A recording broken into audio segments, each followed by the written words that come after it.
Власти стран Центральной Азии готовятся к приходу коронавируса. Казахстан закрывает школы, сокращает число полетов, отменяет празднование Навруза. Узбекистанские власти самоотверженно выводят людей на субботник. В Кыргызстане отменяются массовые мероприятия. Таджикистан запросил помощи в обеспечении своих врачей спецсредствами у США. Люди в соцсети пишут, я думаю, что ажиотаж начался страшный. Ровно 10 лет назад по казахстанскому поселку Кызылгаш прошел самый разрушительный в истории страны паводок. Прорвало местную плотину. Погибли 45 человек. О том, как живет село сегодня, наш репортаж. Да спор не забыл.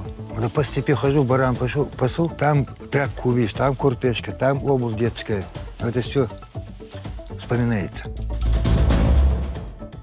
В прямом эфире информационная программа «Настоящее время Азии» в бишкекской студии. Я Шавкат Тургаев. Здравствуйте. Казахстан готовится к эпидемии коронавируса. Сегодня власти страны объявили о чрезвычайных мерах безопасности. Власти решили отменить все массовые мероприятия. Школьников отправляют на каникулы. Существенно сокращаются международные рейсы. Продолжит Ернур Дожанов.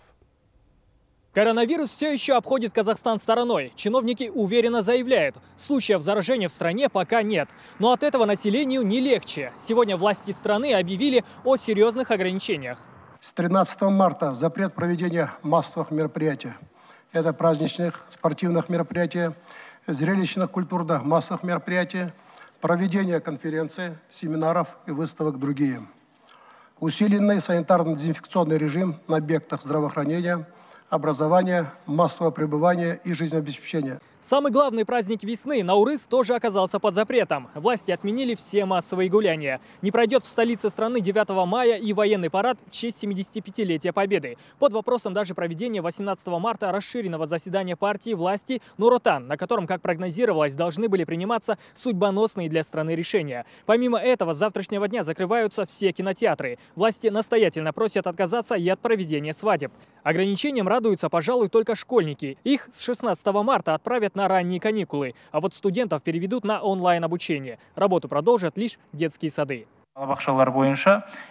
Что касается детских садов, в зафиксированных случаях коронавируса в стране нет, поэтому сады продолжат свою работу. Если далее будут выявлены случаи коронавируса, то тогда будут приняты соответствующие меры. Также власти существенно сокращают авиарейсы по самым популярным направлениям – в Европу, Турцию и Объединенные Арабские Эмираты. В страны с неблагоприятной эпидемиологической ситуацией и вовсе запретили выезжать. Есть сокращение у нас в турецком направлении, у нас в неделю почти 43 рейса. Мы тоже здесь сокращаем по маршруту Нур-Султан-Стамбул с 13 до 6, в Алмата-Стамбул с 17 до 7, по маршруту Нур-Султан-Дубай с 10 до 5, почти 50%, Астана-Дубай с 14 до 6 и Нур-Султан-Абу-Даби с 2 до 1 рейса будет сокращение. После таких новостей казахстанцы напряглись. Многие сейчас активно запасаются продуктами и масками. Но ажиотажа как такового в магазинах и аптеках не наблюдается. Люди в соцсети пишут, я думаю, что ажиотаж начался страшный. Я думаю так, допустим. Потому что все торговые дома, которые есть у нас в группах, все пишут, что накрывается коронавирус. Ну, что-то будет, не знаю что. Вообще я хотела прикупить масочки, но их нигде нету. Такие специальные, есть же большие, остроугольные. У нас есть дача, будем с дачи покупать, там продукты выбирать. Ничего, я спокойно к этому отношусь. Нормально все будет, ребята. Все пройдет. Это не общенациональный карантин, заверяют власти, а лишь ограничительные меры. Насколько долго они продлятся, пока неизвестно. Если коронавирус все же проникнет в Казахстан, то, по словам чиновников, ему дадут достойный отпор. Психологический порог пройден. Курс американского доллара в Казахстане перешагнул планку в 400 тенге. Сегодня утром казахстанские обменники, несмотря на официальный курс Нацбанка, начали продавать доллар по 401-402 тенге. За неделю казахстанская валюта обесценилась более чем на 5%. Накануне Нацбанк установил официальный курс доллара в 394,6 тенге. Однако неуклонное снижение цен на нефть потянуло тенге за собой. За последние сутки баррель нефти марки Brent упал на мировых биржах примерно на 6,5% и торгуется на уровне $33,5 за баррель. Учитывая сильную зависимость казахстанской валюты от экспорта нефти, нынешняя динамика, вероятно, продолжится. Напомню, цены на нефть продолжают падать на фоне заявлений Всемирной организации здравоохранения. Накануне ВОЗ охарактеризовал распространение коронавируса как пандемию. Ранее обвал цен на нефть был вызван провалом переговоров между странами ОПЕК и Россией. Стороны не сумели договориться об объемах сокращения добычи на фоне ожидаемого снижения спроса на нефтепродукты, связанного с распространением коронавируса. А вот в Кыргызстане от кардинальных мер по профилактике вируса решили воздержаться. Депутаты предложили закрыть школы и университеты, однако в правительстве пока решили обойтись лишь запретом массовых мероприятий. В стране также начали дезинфекцию общественного транспорта. Как Кыргызстан готовится к появлению коронавируса, расскажет Джибек Бигалиева. Заседание республиканского штаба по профилактике коронавируса продлилось до самого вечера. Перед этим чиновники без объяснений отменили пресс-конференцию, которая была анонсирована еще вчера. Многие это списали на возможный форс-мажор, однако выяснилось, что эпидемиологическая ситуация в Кыргызстане остается стабильной. Зараженных, по информации Кабмина, в стране не зафиксировано. Закрывать школы и университеты в Кыргызстане пока не собираются. Все государственные учреждения работают в обычном режиме. Единственная кардинальная мера – правительство сегодня запретило все массовые культурные и спортивные мероприятия, включая празднование Ноуруза. Однако в парламенте считают, что правительство ничего не делает для предупреждения коронавируса. О себе депутаты позаботились еще несколько дней назад. Они отменили все экскурсии в здании для гостей. Мы отменили все культурно-массовые и спортивные мероприятия. Минздрав вынес рекомендации об опасности скопления людей больше 100 человек. Это что, показуха? А что, на то их собирается не больше 100 человек? Или в торговых центрах меньше? Я не понимаю этого. Вот Америка закрыла границу для всех европейцев. А у нас что? Просто наблюдение? Правительство, вы какие-то выводы делаете? Для того, чтобы показать, как именно правительство занимается профилактикой, для государственных телеканалов и сайтов сегодня провели показательный пресс-тур. Им рассказали, как обрабатывается и дезинфицируется общественный транспорт. Однако поможет ли это, если троллейбусы и минибусы обычно переполнены людьми, чиновники не смогли сказать.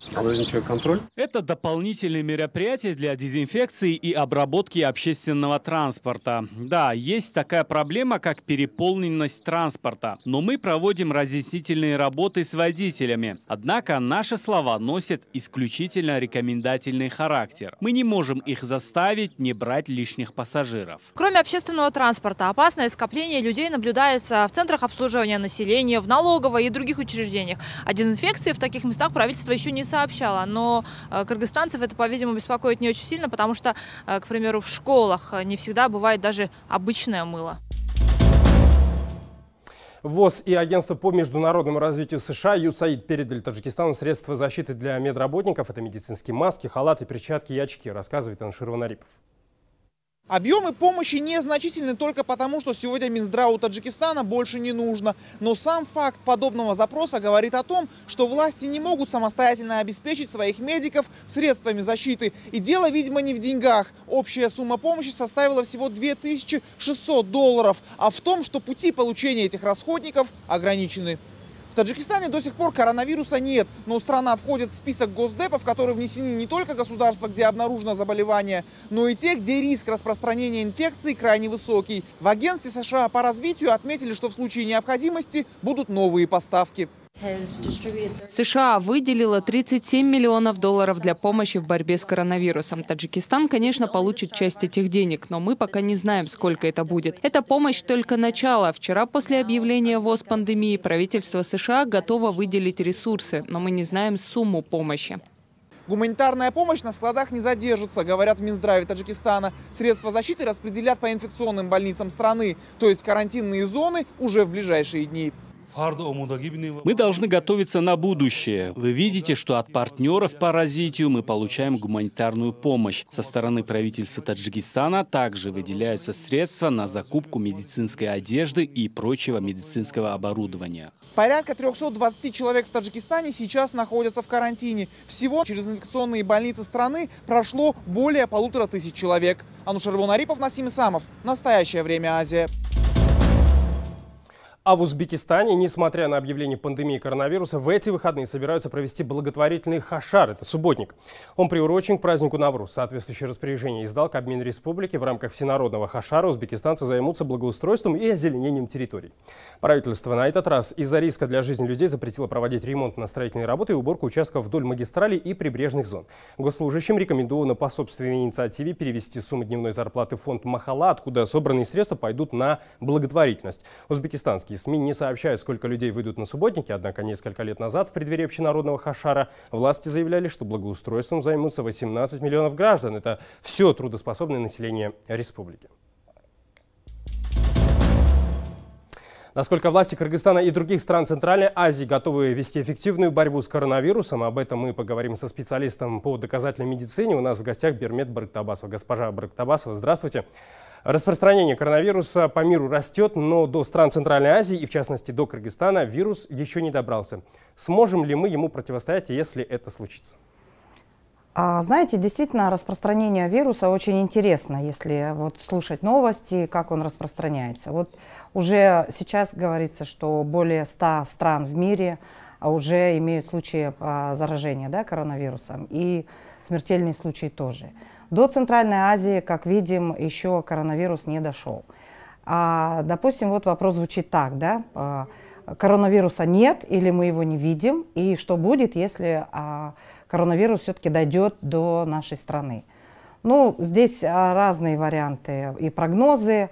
На самом деле, лично у меня, я не претендую на мнение большинства, но лично у меня прогноз благоприятный. Обратите внимание, что вирус не выбирает, коронавирус не выбирает страны по готовности его встретить, богатая или бедная страна. Вирус распространяется там, где двигаются большие потоки людей.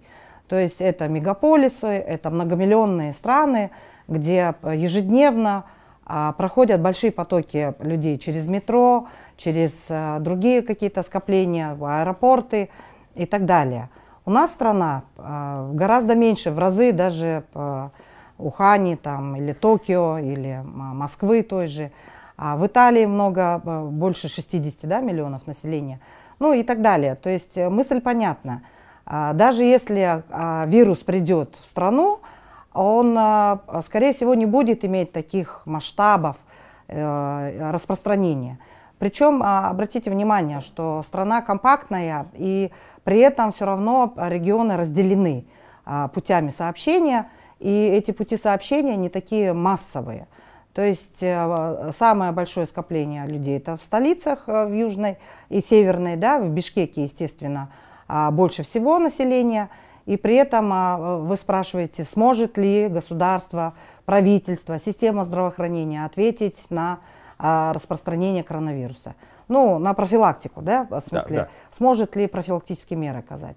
Я думаю, что система здравоохранения, сами медики, сам медперсонал сможет.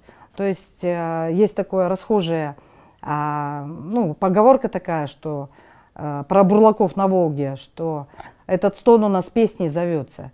То есть я хочу сказать, что медперсонал в Кыргызской республике и так в обычной жизни настолько привык к трудностям, настолько привык к тому, что оказывает эту медицинскую помощь при большом скоплении людей, очереди, пережили уже сколько лет эти сезоны. Госпожа Барыктабасова, да, я понял, паниковать, я понимаю, что паниковать не надо. А в целом, каков у нас уровень медицины, да, вот в Кыргызстане? Каков уровень медицины? Есть ли у нас вообще ресурсы, да и вообще какова общая готовность к противостоянию пандемиям и эпидемиям? Ну, понятно, что обеспечение очень низкое и много дефицитов всех. И дефицитов по обеспечению инфекционного контроля в больницах, и по обеспечению средств индивидуальной защиты, и медперсонала, и самого населения. И при этом все равно я считаю, что главный упор нужно сделать на просвещение населения, на такую массовую пропаганду личной гигиены, личной ответственности за себя, за своих близких, за пожилых. И здесь, естественно, ожидается, что правительство все-таки будет принимать такие концентрированные и точные меры, чтобы они не были разнонаправленными или чтобы они не противоречили друг другу. Поэтому уже мы не первые встретим вирус, уже ясно, как справляются с вирусом в других странах, опыт успешный есть, поэтому работа с населением, работа со СМИ. И вот как раз, вот давайте, вот полминуты у нас буквально остается. Как вести себя в этой ситуации граждан? Что бы вы посоветовали? 30 секунд. Ну, на самом деле, это раз, два, три. Это чаще мыть руки с мылом после улицы, перед едой, после туалета. Тем более те, кто часто в местах скопления людей, не контактировать с больными людьми, больным, кашляющим, чихающим с температурой, оставаться дома, беречь своих пожилых, детей и беременных. А здоровые люди, мне кажется, нет необходимости их ограничивать в передвижениях и какие-то сверхмеры принимать. Хорошо, спасибо. Большое вам спасибо. Я напомню, в прямом эфире интервью нам давала госпожа Барыктабасова. Вам всего доброго. До свидания. Президент США Дональд Трамп выступил с обращением к нации. В своем послании он заявил, что страна вводит временный запрет на въезд из Европы из-за угрозы распространения коронавируса.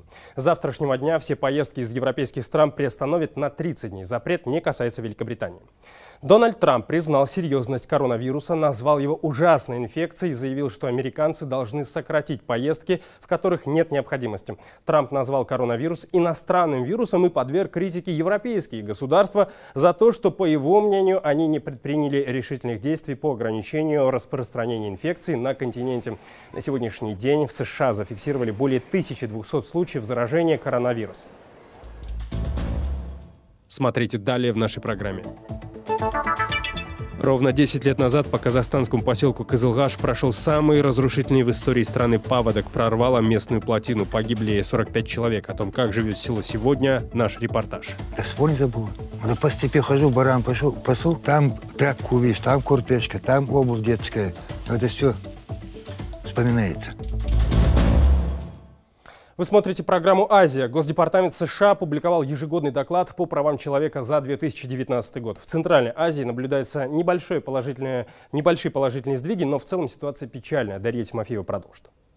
Как и в предыдущие годы, в своем докладе Госдеп США отметил игнорирование властями Туркменистана конституционных прав граждан, незаконные задержания, сообщения о пытках, вмешательство в личную жизнь и жесткие ограничения свободы слова остаются туркменской реальностью. Граждане, публично критикующие правительство или режим, сталкиваются с запугиванием и возможным арестом. Согласно закону, политические партии должны разрешать представителям Центральной избирательной комиссии и Министерства юстиции отслеживать их собрания. Правительство предостерегло критиков от разговоров с журналистами или другими иностранцами о проблемах с правами человека. Авторитарной страной без политического плюрализма предстал в докладе и Таджикистан. Государственный департамент США раскритиковал власти за цензуру и ограничение доступа к информации. Отмечены попытки давления на СМИ, зависимость судебной системы и пытки в тюрьмах. Составители доклада вспомнили бунты и загадочную гибель заключенных в колониях в 2019 году. Было очень мало судебных преследований государственных должностных лиц за нарушение прав человека. Чиновники в службах безопасности и в других правительственных органах действовали безнаказанно. Массовыми арестами в день президентских выборов новая власть в Казахстане продемонстрировала свое отношение к правам человека. В эти же дни произошли блокировки интернета, то есть ограничение граждан доступа к информации. Такие действия, как и задержание правозащитников, Вашингтон подверг критике. В то время как Конституция страны гарантирует свободу слова и прессы, правительство ограничивало свободу выражения мнений и оказывало влияние на средства массовой информации с помощью различных методов, в том числе путем задержаний, тюремных сроков, обвинений уголовного и административного характера, притеснений, ограничений на выдачу регистрации и доступа в интернет. В Узбекистане отмечаются положительные сдвиги в области прав человека. В тюрьме за прошедший год оказались несколько коррупционеров. Ряд госслужащих и силовиков осудили за пытки. Ситуация со свободой слова при Мирзиёеве улучшилась. Разблокировали сайты иностранных изданий и правозащитных организаций. Но в основном СМИ остаются подконтрольны властям. Активисты сообщили, что в прошлом году физическое насилие над политическими и религиозными заключенными несколько уменьшилось. Методы более сместились на психологические манипуляции, включая унижение, угрозы членам семьи активистов и угрозы в отказе в медицинской помощи. Было, по крайней мере, одно заявление о сексуальном насилии в отношении задержанной женщины. Кыргызстан хоть и остается лидером соблюдения прав человека в регионе, но прошедший год стал для страны провальным. Согласно докладу экспертов Госдепартамента США, у государства есть успехи в борьбе с пытками и улучшением доступа к тюрьмам. Поводов для беспокойства куда больше. Аресты пользователей соцсетей, запреты мирных собраний, нападения на журналистов, закрытие СМИ и сфабрикованные судебные процессы. Дарья Тимофеева, Самат Алышбаев, Тимур Тимаев. Настоящее время. Азия. Ровно 10 лет назад по казахстанскому поселку Кызылагаш прошелся самый разрушительный в истории страны паводок, прорвало местную плотину. В результате погибло 45 человек, в том числе дети. Почти 80% сельских домов смыло с лица земли. Шолпан Оразбекова напомнит, как это было, и расскажет, как живут кызылагашцы сегодня. Во время наводнения в поселке Кызылагаш 10 лет назад погибли десятки людей. Тела односельчан местные жители находили под завалами домов и после того, как отступила вода. Спасатели дом за домом обходили все разрушенные строения, чтобы найти выживших. Сегодня жители Кызылагаша говорят, что подмога прибыла только спустя несколько часов после начала паводка. Уже после наводнения, при наводнении ни живой души здесь не было. Просто людей спасали, говорят, это она неправда это. При наводнении тут ни одной машины не было. Это уже после наводнения наехали они. Бывший глава местного совета Кызылагаш Есет Жунисов вспоминает разговор двух полицейских. Они говорили, что опасности нет. Один из них спрашивает, сколько у вас бортов есть, а другой говорит, 2 борта ездят по селу, успокаивают людей. Говорили людям, чтобы возвращались домой. Первый ему: ты что, сейчас за 10-15 минут вода накроет Кызылагаш? А он: да нет, наши парни проехали, там вообще воды нет. Значит, эту команду им дали в ДВД. ГАИ же только ДВД может командовать. Когда началось расследование Кызылагашской трагедии, Есет Жунисов и еще 6 ответственных окажутся на скамье подсудимых. Во время расследования они будут находиться под домашним арестом. Это очень злило местное население. В итоге глава сельсовета и его брат, исполнительный директор кооператива Кызылагаш, а также владелец плотины получат по 5 лет в колонии поселения. Начальник районного отдела ЧС 2 года условно. Еще 3 чиновника, заместители, будут оправданы за отсутствием состава преступления. После завершения разбирательства в тюрьме останется только владелец плотины Куаныш Бекеев. 3 попали под амнистию, еще 3 заместителей при апелляции также будут признаны невиновными. Для областного ЧС я стал виновным. Для районного ЧС тоже я виноват. За любое госучреждение, которое было в этом виновато, я понес наказание. Но местные жители иного мнения. Они считают, что сельчан все же можно было тогда спасти. Его вина? При возможной опасности, наверное, ему надо было вывести людей в горы, я думаю, и сказать, мол, пока подождите там, пока неизвестно. Но я не считаю, что он выполнил все свои обязанности тогда.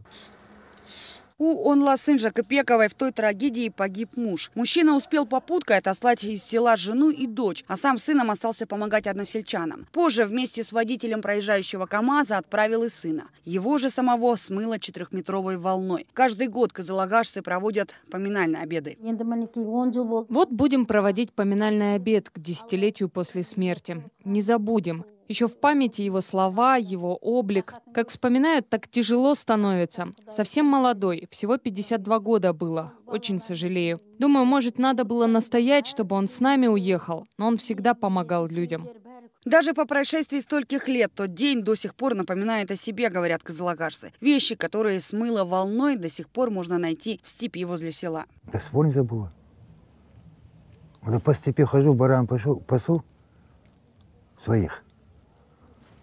Там тряпку увидишь, там курточка, там обувь детская. Но это все вспоминается. Там, где курточку, тряпку, одеяло, что увидишь, вот это все в голову лезет. Пропавшую скотину дом восстановить, а человеческая жизнь не восстанавливается. В ночь на 12 марта 2010 года поселок был полностью разрушен. По подсчетам властей, нанесенный ущерб составил больше 8 миллиардов тенге. По тем временам это более 50 миллионов долларов. Шолпан Уразбекова, Павел Энгельгард. Настоящее время. Азия. Казахстан. Это были все новости, о которых мы хотели вам рассказать. Мы встретимся с вами завтра в это же время. Я благодарю вас за внимание. Всего доброго и до встречи в эфире.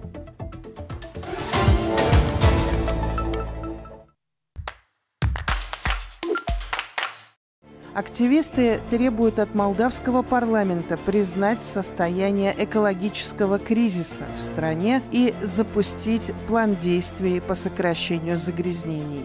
Это какая-то коррупционная карусель, чудовищный менеджмент. Тянется все это примерно 2 десятилетия.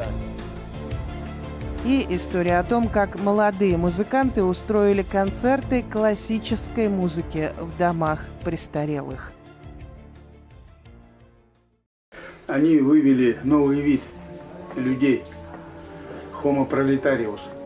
Коммуна, не коммуна, коммунизм, не коммунизм, добрые, недобрые. Вот мы особый как такой, но мы открытые. В коридоре все прочее, а воровства-то нет. Ну, у меня полмешка картошки как-то украли. Ну, кому-то есть хотелось, может, кто-то жарил сразу полмешка. Было такое.